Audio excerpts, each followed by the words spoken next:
Stage पे Congress party के सब वरिष्ठ नेता, भीड़ में कांग्रेस के नेता, कार्यकर्ता, भाइयों और बहनों, आप सबका यहां बहुत बहुत स्वागत, नमस्कार। कुछ दिन पहले हमने कन्याकुमारी से कश्मीर तक ये भारत जोड़ो यात्रा शुरू की। ಕೆಲವು ದಿನಗಳ ಹಿಂದೆ ಕನ್ಯಾಕುಮಾರಿಯಿಂದ ಕಾಶ್ಮೀರವರೆಗೆ ಈ ಭಾರತ್ ಜೋಡೋ ಯಾತ್ರೆ ನಾವು ಪ್ರಾರಂಭ ಮಾಡಿದ್ದೀವಿ। भारत जोड़ो यात्रा की क्या जरूरत है? ಭಾರತ್ ಜೋಡೋ ಯಾತ್ರೆಯ ಅವಶ್ಯಕತೆ ಏನಿದೆ? आज अगर हम अपने देश को, इस प्रदेश को देखें तो बीजेपी और आरएसएस ने पूरे देश में नफरत और हिंसा फैला रखी है। ये देश नफरत और हिंसा का देश नहीं है। ನಮ್ಮ ದೇಶ ದ್ವೇಷ ಮತ್ತು ಅಸೂಯೆ ಒಂದು ನಮ್ಮ ದೇಶ ಅಲ್ಲ। और नफरत और हिंसा से इस देश को कोई फायदा नहीं मिलने वाला है। ಇವತ್ತು ಈ ದ್ವೇಷ ಮತ್ತು ಅಸೂಯೆಯಿಂದ ಮತ್ತು ಹಿಂಸಾಚಾರದಿಂದ ನಮ್ಮ ದೇಶಕ್ಕೆ ಏನು ಲಾಭ ಆಗೋದಿಲ್ಲ। भारत जोड़ो यात्रा में हम सुबह चलना शुरू करते हैं और शाम तक चलते हैं। ಈ ಒಂದು ಭಾರತ್ ಜೋಡೋ ಯಾತ್ರೆಯಲ್ಲಿ ನಾವು ಬೆಳಗ್ಗೆಯಿಂದ ಪ್ರಾರಂಭ ಮಾಡಿ ಇವತ್ತು ಸಾಯಂಕಾಲದವರೆಗೆ ಈ ಪಾದಯಾತ್ರೆಯನ್ನ ಮಾಡ್ತಾ ಇದ್ದೀವಿ। मैं सिद्धरमैया जी, डीके शिव कुमार जी और कांग्रेस के सब नेता एक साथ घंटों चलते हैं।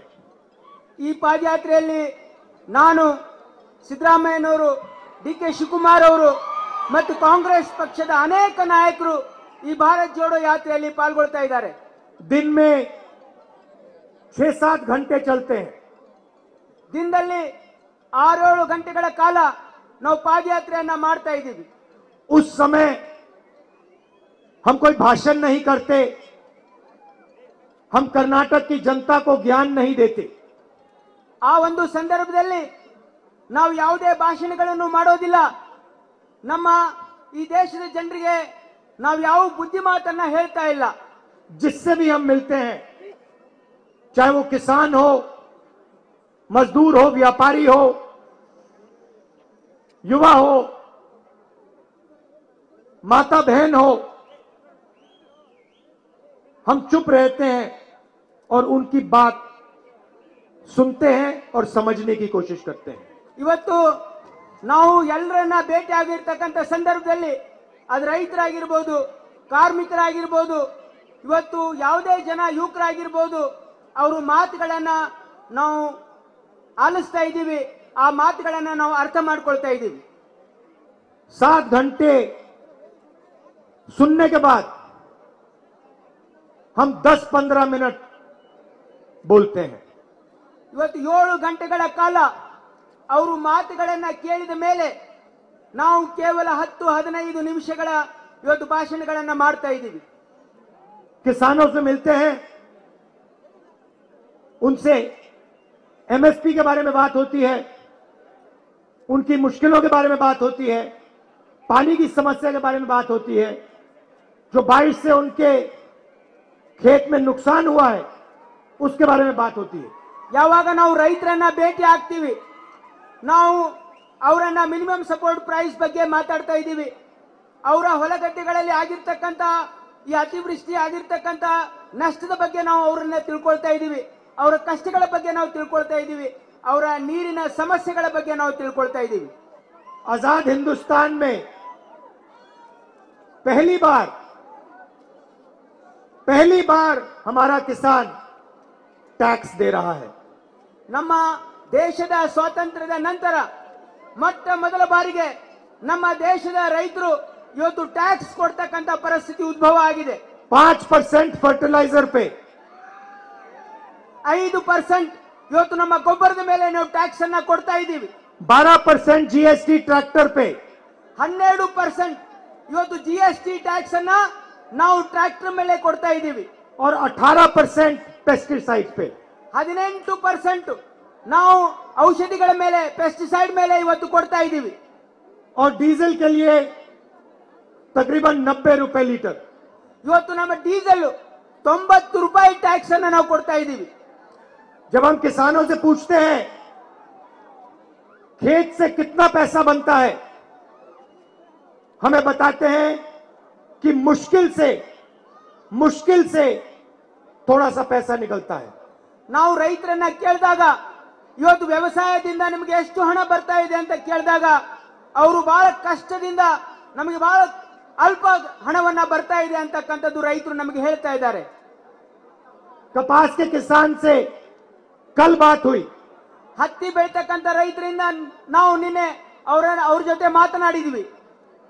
हमने उससे पूछा पिछले 10 साल में कितने सालों में आपने पैसा बनाया. ನಾನು ಅವ್ರನ್ನ ಕೇಳಿದ್ದು 10 ವರ್ಷದಲ್ಲಿ ನೀವು ಎಷ್ಟು ಹಣ ಮಾಡಿದಿರಿ ಈ ಒಂದು ವ್ಯವಸಾಯದಿಂದ ಅಂತ ಹೇಳಿ. कहा कि 10 साल में से 7 साल नुकसान हुआ है, 3 साल पैसा बना है.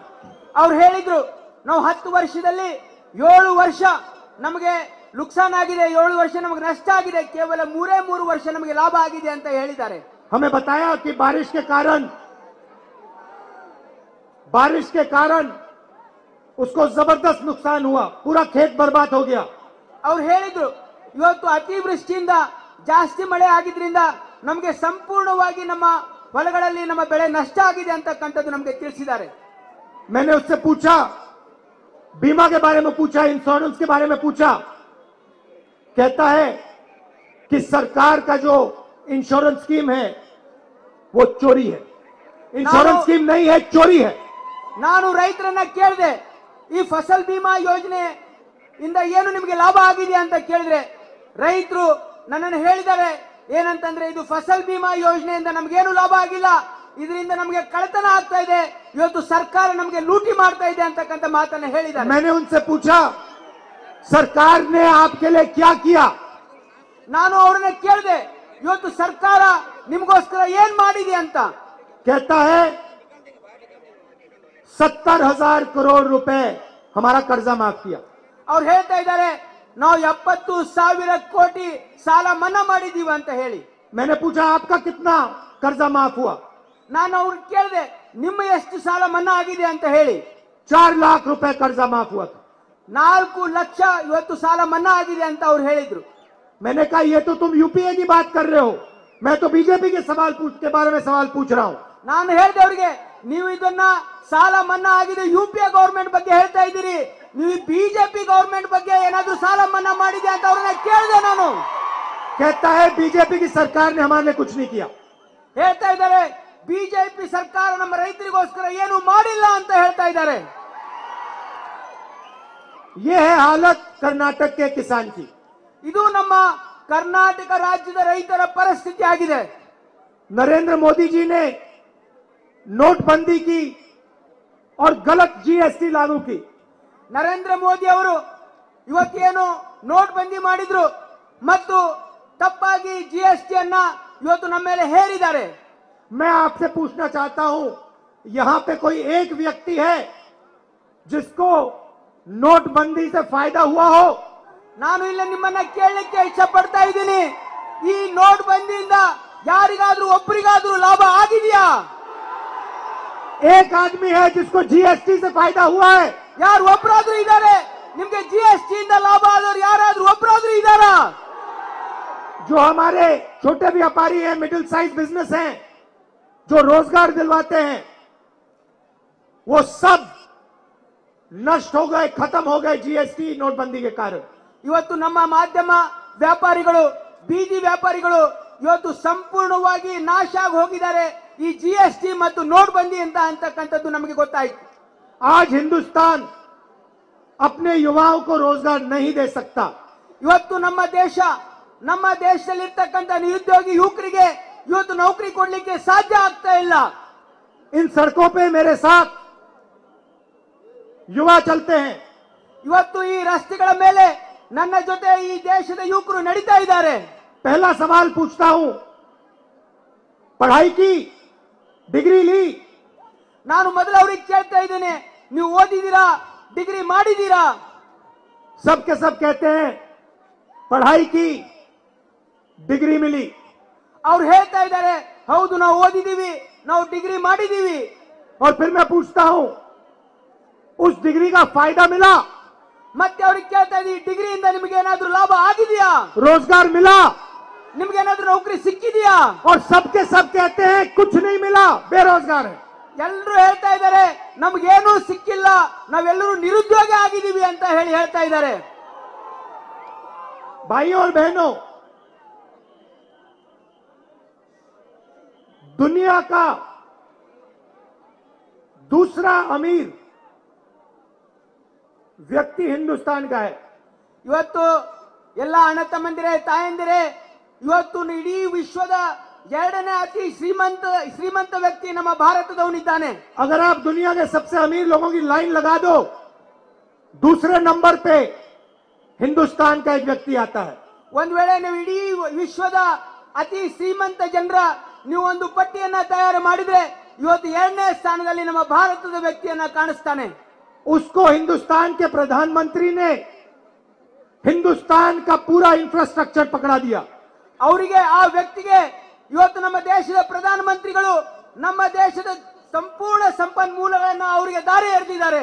एयरपोर्ट पकड़ा दिए, ಏರ್ಪೋರ್ಟ್ ಕೊಟ್ಟಿದ್ದಾರೆ, पोर्ट पकड़ा दिए, ಪೋರ್ಟ್ ಕೊಟ್ಟಿದ್ದಾರೆ, खेती का बिजनेस पकड़ा दिया, ಇವತ್ತು ನಮ್ಮ ರೈತರ ಒಂದು ವ್ಯವಸಾಯನೂ ಅವರಿಗೆ ಕೊಟ್ಟಿದ್ದಾರೆ, सड़कों का बिजनेस पकड़ा दिया, ಇವತ್ತೆಲ್ಲ ರೋಡ್ ಕನ್ಸ್ಟ್ರಕ್ಷನ್ ಕಾಂಟ್ರಾಕ್ಟ್ ಅವರಿಗೆ ಕೊಟ್ಟಿದ್ದಾರೆ। अब टेलीकॉम पकड़ा रहे हैं। ಇವತ್ತು ಟೆಲಿಫೋನ್, ಇವತ್ತೇನು ಮೊಬೈಲ್, ಆ ಒಂದು ಬಿಸ್ನೆಸ್ ಕೂಡ ಅವರಿಗೆ ಕೊಡ್ತಾ ಇದ್ದಾರೆ। ये दुनिया में दूसरे नंबर पे, अमीरों की लिस्ट पे दूसरे नंबर पे आता है। ಇವರು ಇಡೀ ವಿಶ್ವದ ಅತಿ ಶ್ರೀಮಂತರ ಪಟ್ಟಿಯಲ್ಲಿ ಎರಡನೇ ಸ್ಥಾನದಲ್ಲಿದ್ದಾರೆ। आप मुझे यह समझाओ कि हिंदुस्तान में एक तरफ दुनिया के सबसे अमीर लोग और दूसरी तरफ दुनिया में सबसे ज्यादा बेरोजगार लोग, ये क्या हो रहा है? ಇವತ್ತು ನೀವು ನನಗೆ ತಿಳಿಸ್ರಿ, ಇವತ್ತು ಒಂದು ಕಡೆ ಇಡೀ ವಿಶ್ವದ ಅತಿ ಶ್ರೀಮಂತ ಜನರು ಒಂದು ಕಡೆ ಇದ್ರೆ, ಇವತ್ತು ಇಡೀ ದೇಶದಲ್ಲಿ ನಿರುದ್ಯೋಗಿ ಯುವಕರು ಒಂದು ಕಡೆ ಇದ್ದಾರೆ। इन व्यक्तियों के जेब में पैसा कहां से आ रहा है? ಈ ಒಂದು ಶ್ರೀಮಂತ ವ್ಯಕ್ತಿಗಳಲ್ಲಿ ಹಣ ಎಲ್ಲಿಂದ ಬರ್ತಾ ಇದೆ? ये किसका पैसा है? ಇದು ಯಾರ ಹಣ ಇದೆ? भाइयों और बहनों, ये हिंदुस्तान के किसानों का, मजदूरों का, आपका पैसा है। ಅಣ್ಣ ತಮ್ಮಂದಿರೇ, ಇವತ್ತು ಈ ಹಣ ನಮ್ಮ ದೇಶದ ರೈತರ ಹಣ, ಇದು ನಿಮ್ಮ ಹಣ ಇದೆ। और कर्नाटक की सरकार ने सब रिकॉर्ड तोड़ दिए हैं। ಮತ್ತು ಕರ್ನಾಟಕ ಸರ್ಕಾರ ಈ ಎಲ್ಲಾ ರೆಕಾರ್ಡ್ ಅನ್ನ ಇವತ್ತು ಮುರಿದಿದೆ। 40% कमीशन सब चीज पर, कुछ नहीं छोड़ा। 40% ಇವತ್ತು ಲಂಚ, ಎಲ್ಲದರಲ್ಲಿ ಯಾವುದು ಬಿಟ್ಟಿಲ್ಲ। पकौड़े बनाने हैं तब भी 40% देना पड़ेगा। ಯಾರಿಗಾದ್ರೂ ಪಕೋಡ ಮಾಡೋದಿದ್ರು 40% ಲಂಚ ಕೊಡ್ಬೇಕು ಇವ್ರಿಗೆ। उन्हीं के लोग रिजाइन कर रहे हैं। ಅವರ ಜನರೇ ಇವತ್ತು ರಾಜೀನಾಮೆಯನ್ನ ಕೊಡ್ತಾ ಇದ್ದಾರೆ। सब इंस्पेक्टर की नौकरी 80 लाख रुपए में मिल जाएगी। ಇವತ್ತು ಒಬ್ಬ ಸಬ್ ಇನ್ಸ್ಪೆಕ್ಟರ್ ನೌಕರಿ 80 ಲಕ್ಷಕ್ಕೆ ಹರಾಜು ಹಾಕಿದ್ದಾರೆ ಇವರು। तो भाइयों और बहनों,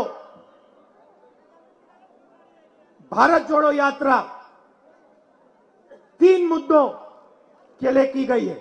ಅಣ್ಣ ತಮ್ಮಂದಿರೇ, ತಾಯಂದಿರೇ, ಇವತ್ತು ಭಾರತ್ ಜೋಡೋ ಯಾತ್ರೆ 3 ವಿಷಯಗಳಿಗೋಸ್ಕರ ಈ ಭಾರತ್ ಜೋಡೋ ಯಾತ್ರೆಯನ್ನ ಮಾಡ್ತಾ ಇದ್ದೀನಿ। सबसे पहले भारत को जोड़ने के लिए, नफरत और हिंसा को मिटाने के लिए।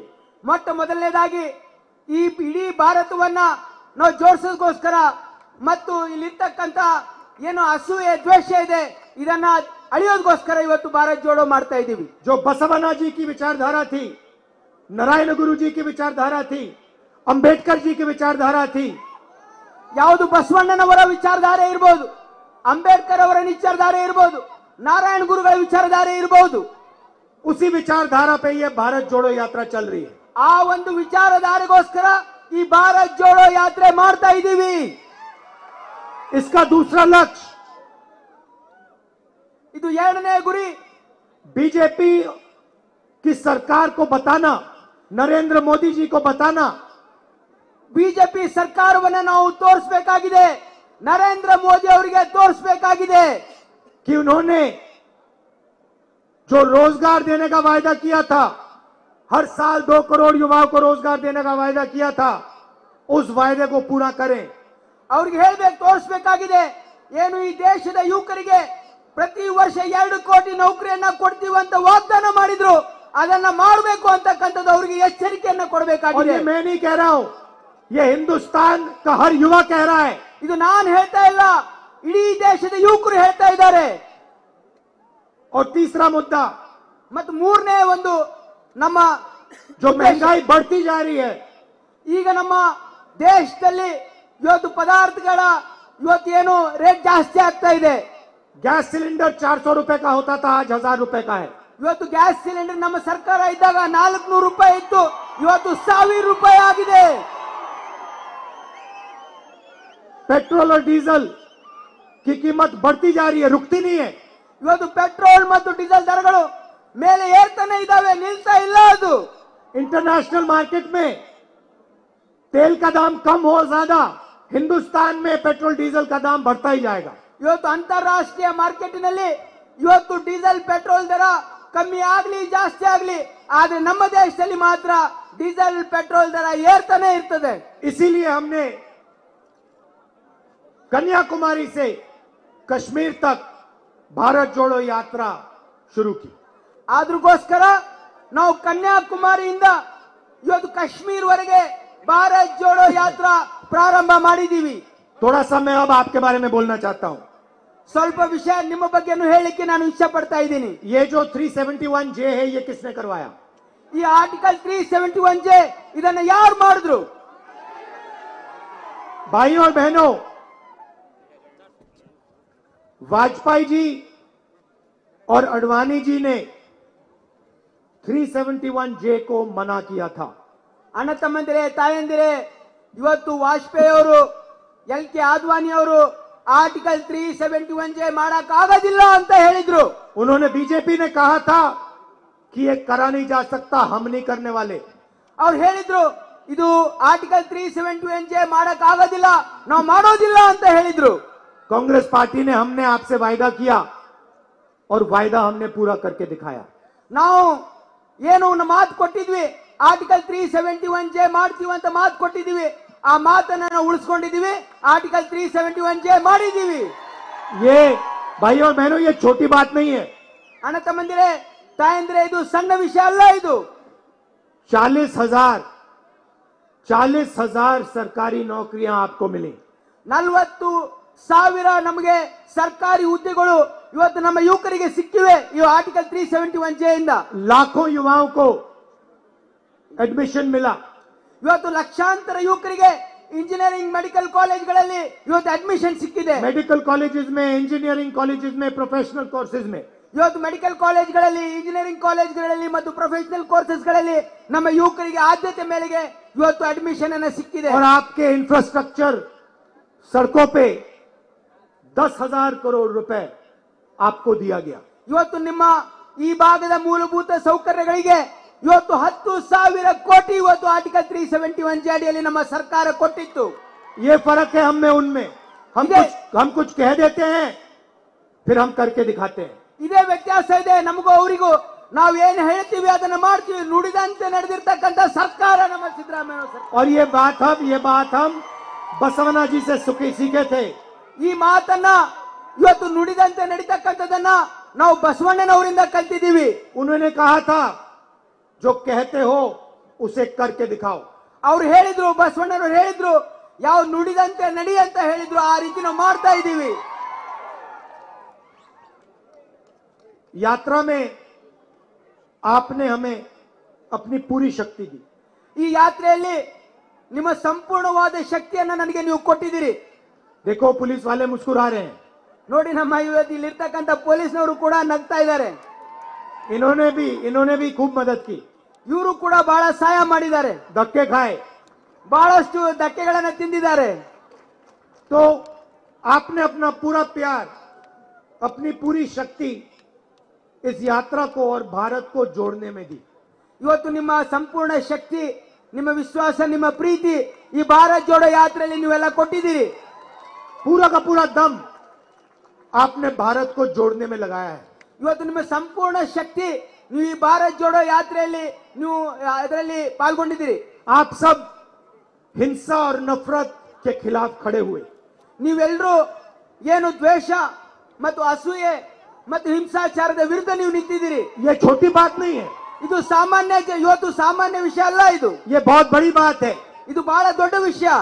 आपने हिंदुस्तान के झंडे को ऊंचा उठाया है. ಇವತ್ತು ನಮ್ಮ ದೇಶದ ಧ್ವಜವನ್ನ ಇವತ್ತು ಮೇಲೆತ್ತಿದ್ದೀರಿ ನೀವೆಲ್ಲ.